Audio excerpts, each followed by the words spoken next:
tell their children little white lies. However, there is one fib that is bigger than the others. It's, I don't have a favourite child. Take a look at this. Now that we're all alone, Marge, admit it. You like Lisa Beth. No. Oh, so you're a part woman, are you? No. Well, you can't possibly like Maggie Beth. What has she ever done? Nothing for nobody.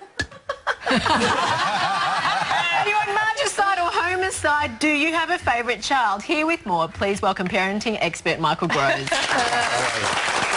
Now, Michael, we all agree that our parents probably didn't have a favourite, maybe, except for mine, because she loved me the most. I'm the favourite. Parents really do sometimes have a favourite, don't they? Oh, they hate to admit it, but yes, they certainly do. The research, there's been a number of studies out. One says 75% can identify the favourite. Wow. They're the ones who admit it. I think the other 25% don't admit it. We always have a bit of a soft spot for some of our kids. Does it fall into certain patterns, like the firstborn son or the youngest child who's really cute and talented and named There are Junior? Not sure how far I should go with this one, but there are patterns. One of the things we know that often dads will favour their youngest daughters, and mums will often favour their eldest sons. But often it's about a temperament aspect or some aspect of your personality which you can really gel with. And we also know that black sheep, if you're the black sheep in the family, you'll often sort of gel with your child who's a little bit out there, a little bit the black sheep as well. So there's different aspects. So is that the key to it? Is it sort of identifying in your children the thing that... Parts of yourself. Yeah, that's one aspect of it. It's parts of yourself you can see in your kids, parts of yourself which makes kids easier to relate to. There's also the notion of difference. If you're different in some way within your family, it often brings you a little bit of favour as well. So if you've got three boys and suddenly a girl comes along, well, you feel, that's fantastic. But isn't it natural that as people we're going to get on with certain people better than others?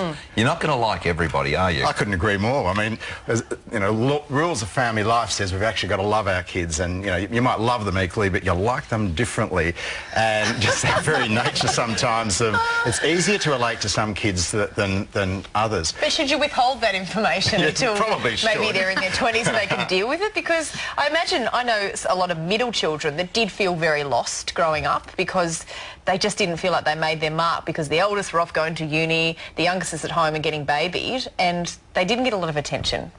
Yeah, and they need to move on from that and get over that to a degree. But it's the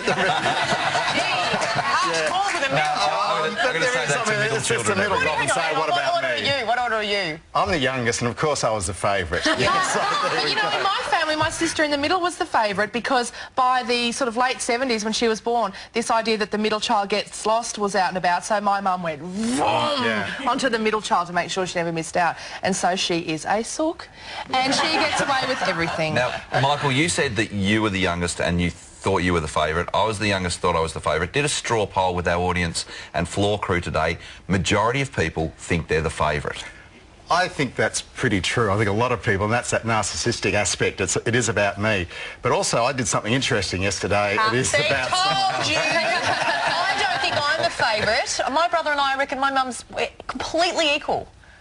Not sure if that's true. I don't think we're ever equal. But isn't that better parenting? To me, if two children believe that they are loved equally, she's hiding something really well. Probably. That's good. That's It is. good. Thanks, and it's Mum. about, you're allowed to have favourites, but you're not allowed to show it. I think that's very much the issue. But I did something interesting on my Facebook page yesterday. I put out and said, who's a black sheep? Well, any of you the black sheep of the family? You could almost see the comments leap off the page. Wow. People said, yeah, I'm the black sheep. Yeah, that was me. And it was often the middle, and it was more female than male as well. So we often like to, that notion of being a little bit of the black sheep, a little bit different, is almost a badge of honour for many people. But being different, is that a way of looking at me? Yeah, look, being different is really important in families. If you're different in some way, it often brings you attention. Yeah. So sometimes that difference of interests, there's difference of talents, there's difference of personality, difference even in gender, will actually bring you some favouritism and bring you some attention, which is really what this favouritism bit is about. It's about, I'm being noticed, I'm being the centre of attention, I'm being appreciated. And one of the things we do know about favourites, there's two aspects if you're the favourite. First aspect, it actually promotes confidence in you. It's a really confidence-boosting issue. Yes, it is, and that's the research shows us that I'm the favourite one, I'm put on a bit of a pedestal, therefore I must be okay. I must have owned it, I must deserve it. Yeah, And there's another aspect to that, is that some actually hate it because they get terrorised by their siblings, and it can often stay for life as well. So one of the issues about the favouritism is that it's often for life. You're always cool. Once a favourite, you're always a favourite. Well, that's what I wanted to ask, because in our family there's 4 kids, right? And we often felt like the favourite shifted.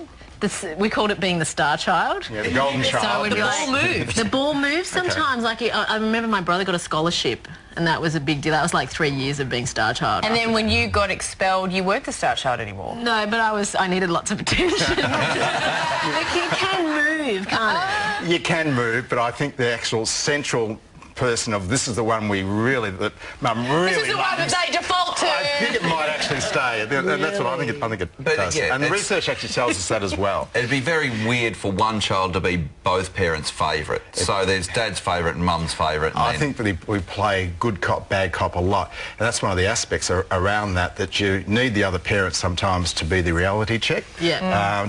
Maybe you need to look at this child a bit differently, says one parent to the other one. So you tend to sort of play one parent off against each other and also be that reality check. So how many kids have you got? I've got 3. Have you got a favourite? I've actually Facebooked this. Isn't it interesting these days? I put out about 3 weeks ago, do you have a family favourite? My youngest daughter actually just answered back, said, yes, Dad, you know I'm your family favourite. Oh, what is it with your youngest one? And she's pretty right, actually. She's got it pegged in one. Well, the other 2 know where they stand now. Please thank our favourite parenting expert, Michael Grose. You can't do that.